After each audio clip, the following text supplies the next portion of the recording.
বৈষম্য বিরোধী আন্দোলনে আশুলিয়ায় হত্যার পর ৬ জনের লাশ পোড়ানোর ঘটনায় তদন্ত প্রতিবেদন দাখিলে ২৮ এপ্রিল দিন ধার্য করেছে ট্রাইব্যুনাল। এর আগে সকালে এই মামলার আসামি এসআই মালেক এবং কনস্টেবল মুকুলকে ট্রাইব্যুনালে হাজির করা হয়। লাশ পুড়িয়ে ফেলার ঘটনায় গত বছরের ১১ সেপ্টেম্বর প্রসিকিউশনে ২টি অভিযোগ দাখিল করা হয়। পরে মামলা হলে গত ২৪ ডিসেম্বর সাবেক এসপি সাইফুল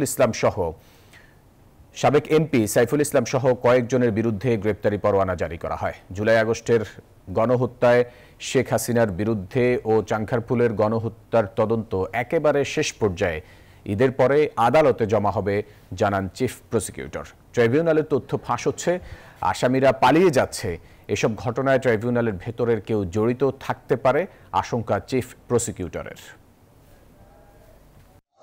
এই ঈদে জামা জুতো অ্যাকসেসরিজের ডিসকাউন্ট।